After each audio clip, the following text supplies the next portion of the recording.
Hi, I am Anjana Sharma from Telcom and Technologies. So let's have a look at LTE planning. Planning is basically to plan a complete radio network.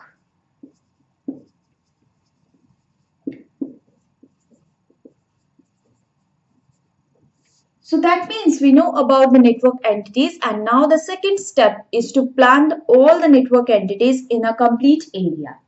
So we will do various steps for radio network planning, as the very first step in planning is dimensioning of the network. That means we require dimensioning of network, or we require to find out the particular dimensions of the network where we have to plan the network. The next step in planning is pre-planning. That means whatever we require to plan a network, we have to pre-plan that. And after that, which is the major step, and that one is detailed planning. So that means if we require to plan a network, we have to go through these steps. First, we have to dimension the network, then pre-planning, and after that, detailed planning. So in detailed planning or pre-planning, what are the things we require to consider? It is not always with site planning itself. We have various factors which are required to plan a network, as the factors are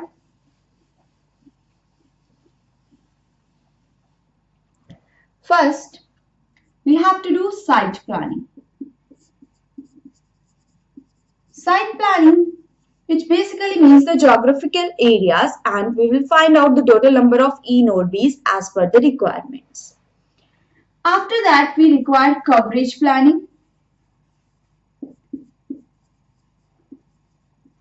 Coverage planning basically deals with the beam of the antennas, that at which particular area this beam is projected, so that it can give a planning, or it can give a network access to the user under this.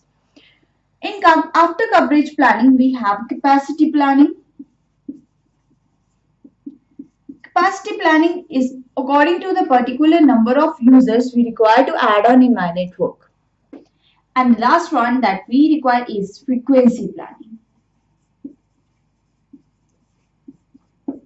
These are the major steps in the planning of the networks that we have to go through: site planning, coverage planning, capacity planning, and frequency planning. Now in LTE, we have various parameters which are required to be planned, and that parameters that PCI planning. We have a concept of PCI planning, and also we have a concept of TA planning, where PCI stands for physical cell identity,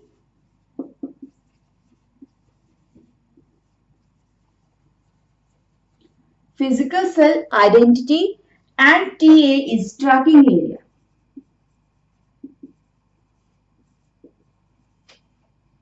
Tracking area planning. So that means we are going to plan a 4G network or a LTE network. So we are required to consider all these factors before planning. So the various factors that means to plan a network: if this is my network,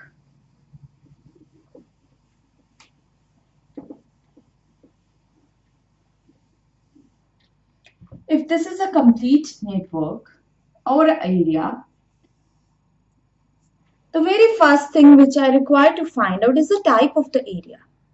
That means, okay, we are going to add on a network, or we are going to plan a network in this particular area. So very first step is to find out what is the type of the area in which we are planning. Is it an urban area or suburban area or any rural area? That means first we have to recognize the type of the area in which we are planning a network. Because why to have recognized these areas? Because we have to find out a particular model of the planning. As we have different models according to the areas, and planning has a first step to find out a suitable model on which we are going to plan a network. So that means first step is recognizing of the area. Now after that, let's move to the frequency pattern first. That means what is the concept of frequency in LT? Because we require to give frequency to also to a particular area. So frequency, now LT offers frequency in two options. First is FDD and another one is TDD. FDD mode and TDD mode. That means LT is giving frequency access in both modes. FDD mode frequency bands and TDD mode frequency bands. FDD is frequency division duplex.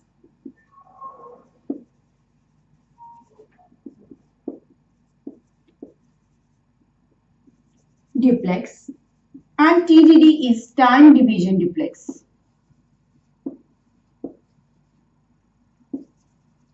And we have range of bands in FDD modes and TDD mode.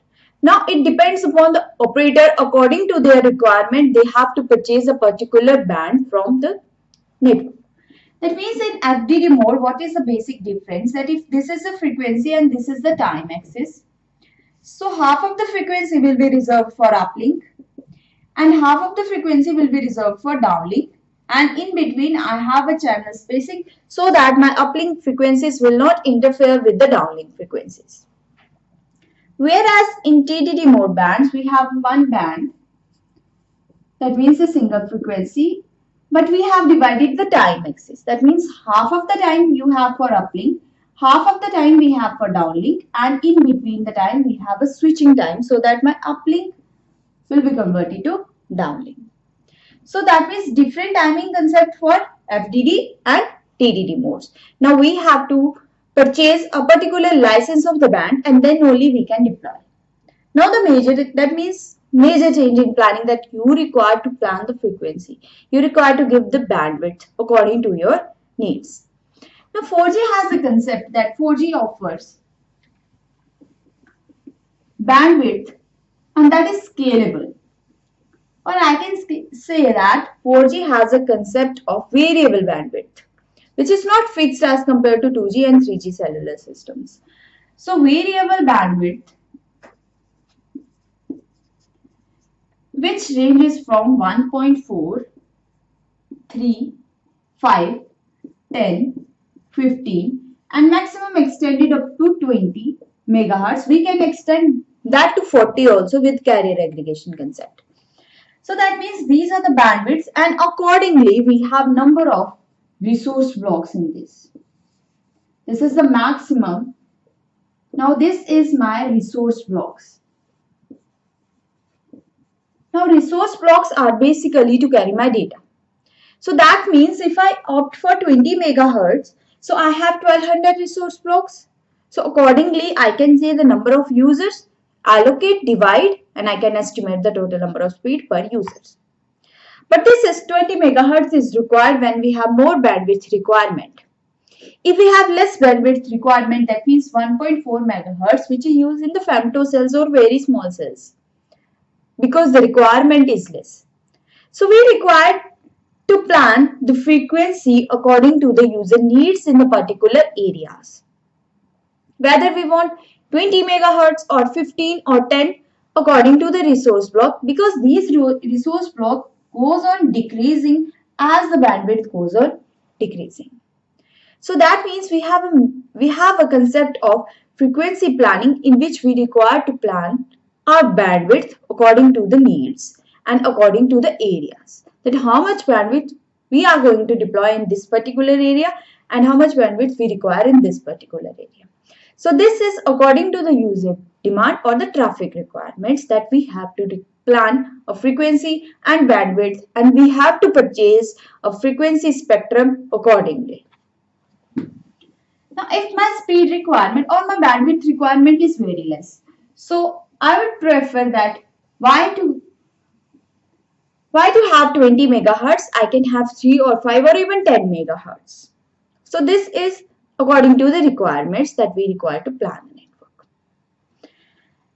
Now we have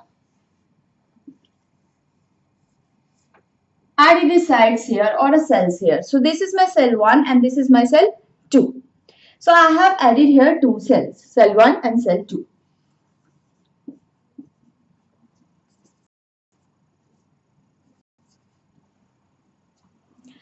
Now, I require that each and every cell is being recognized uniquely. That means I can say that there should be unique ID of cell. ID of cell so that my UE can recognize its particular cell, and it is being radiated with the help of the channels being radiated by LT cells. So that means we require identification of a cell, but in LT we have already predefined PCI, where PCI is physical cell ID. In LT we require PCI physical cell for identification of a particular cell in a particular tracking area. So PCI, but we have PCI is basically identification, means the code. So we have total number of 504 PCI available.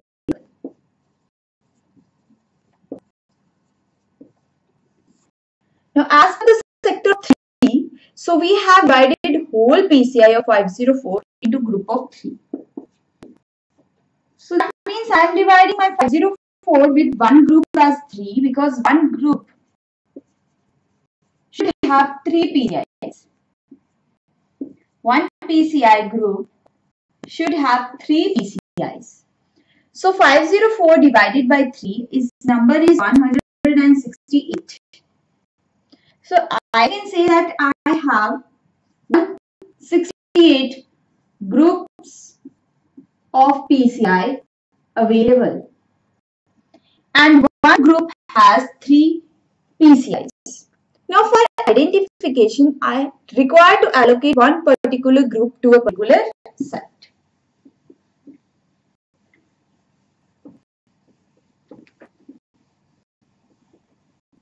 As the network is very large, or we have number of cells in the network, so it is always advisable to divide whole network into particular clusters.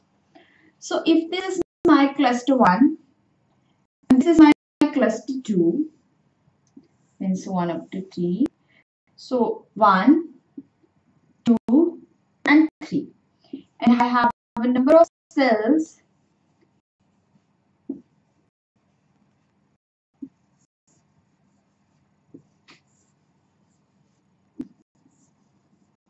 in this.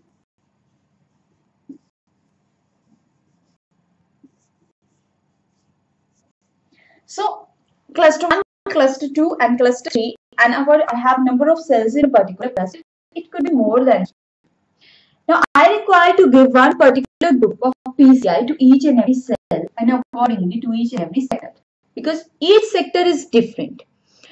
Now I have only 168 groups, which will complete after some clusters. So I require to reuse those PCIs. But again, the criteria is same, that you should reuse the PCI, or you should reuse the code, but after a certain distance, so that my two codes will never interfere with one another. Same as that concept, that here in this we have a PCI concept, physical cell identification, and this PCI should be unique for each and every cell, and this should not interfere. Otherwise, UE becomes, the user equipment will confuse where to latch, because it is receiving the same PCI from two different cells. So for planning of PCIs, we require that my PCI should be unique. So it is a concept that my PCI should be unique.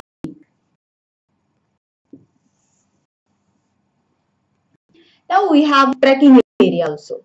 Tracking area is like, we have location area, we have routing area. In 4G we are using the concept of tracking areas. Now what is tracking area? So if I am here in this particular cluster, so this location of the cluster is there shown in MME. And MME has information that this is under tracking area 1. For example, if this is my tracking area 1. So this will be my tracking area. And after that, another tracking area. Now, it is not like this, that you are defining number 1, number 2, number 3. Now, this is according to the handovers of the UE. According to the road, it can move to this area. So let's make it tracking area 2. Then again tracking area 3. So that location updation or tracking area updation in MME will be easy. Because in MME we have defined all the tracking areas. Now V means we have planned. So we require to plan tracking areas. We require to plan the frequency, spectrum, bandwidth. We require to plan all the PCIs, and in planning we require to plan the coverage, beamwidth, and NAS. So that means the planning of the architecture is fully related to network deployment. So if we want to deploy the network, we want to use the network, so accurate and good frequency plan will result in less hardware usage and more coverage and more speed, which is the requirement of 4G. So we have discussed about LTE planning today. So thank you so much.